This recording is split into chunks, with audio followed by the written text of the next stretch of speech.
How should you eat if you have a hiatal hernia? This is a very common question I get. People ask me, what food should I eat? When should I eat? How should I eat?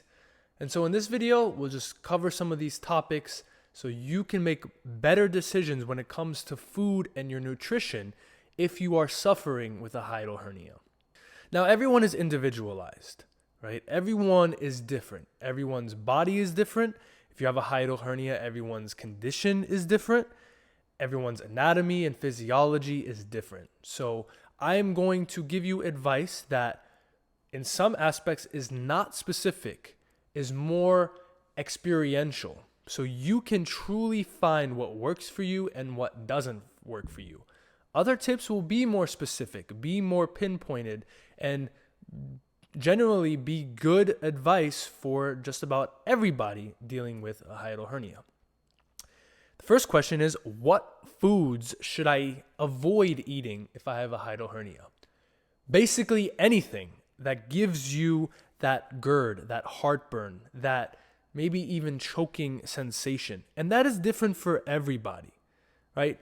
For me, raw tomatoes trigger that burning, that heartburn, that GERD, that feeling that the food's not sitting well and maybe even going up into my chest.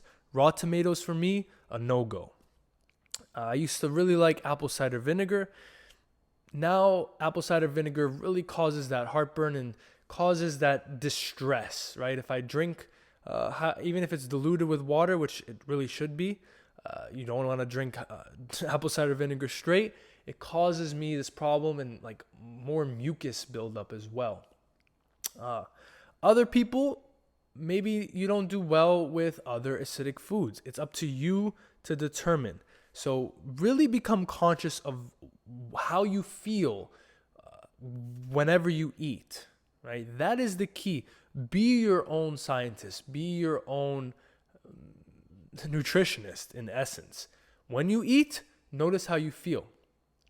Now, a more specific advice for just about everybody is watch your food combinations, right? Sometimes a food might do okay when you eat it on its own, but if you start to mix it with other things, that can cause problems. For me, specifically, if I eat rice with meat and vegetables, sometimes, not all the time, that can cause me trouble. It can get stuck, and then I have to go and excuse myself, causing some embarrassing social situations.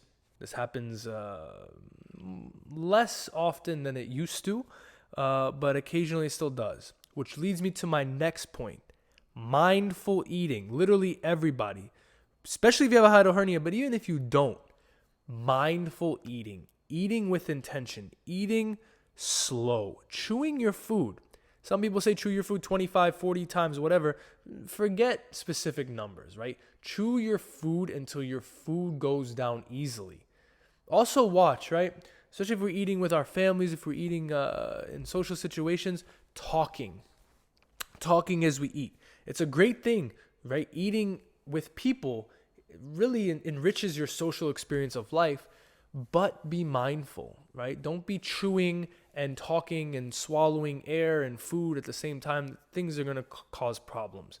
So talk, then eat. Maybe a rule of thumb is do not take another bite until you're done with the bite that's already in your mouth. This has helped me when I can think of it. Mindful eating is key. Another thing that you want to avoid is drinking alcohol as you eat. This is a big one, right? Many of you maybe like to drink wine with your steak or just drink beer or anything. If you're dealing with a hiatal hernia, that's probably going to cause you some problems, right? If you drink alcohol, see if you can maybe drink it separate of your food. Maybe it doesn't cause you problems and you're fine, but I found with the people I work with, if they drink alcohol and they eat, that's a big no-go in terms of a hiatal hernia. It causes that acid reflux. It causes these problems with their stomach. Just avoid it. Do it afterwards. Also, you want to avoid eating huge meals, right? I mean, think about it. You know what a hiatal hernia is. If you don't, go check out my other videos.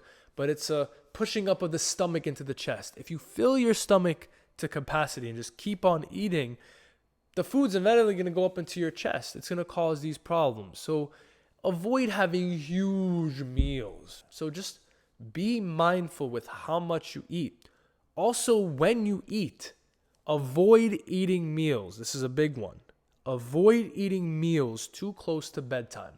You eat a big meal, you go lay down in bed, especially if your bed is just horizontal. If you haven't followed my advice that I've mentioned in the past of maybe sleeping on an incline with the head of your bed elevated over the feet, what's going to happen is you just ate a big meal, you're going to lay down, and that stomach's going to start pushing up. That food's going to go up. The stomach acid, everything is going to cause you problems.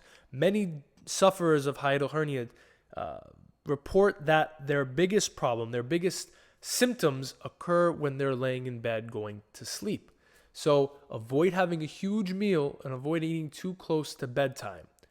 Overall, some of these tips are good for everybody, but others, just find what works for you. Find what works and find what doesn't. What foods bother it? What foods are fine?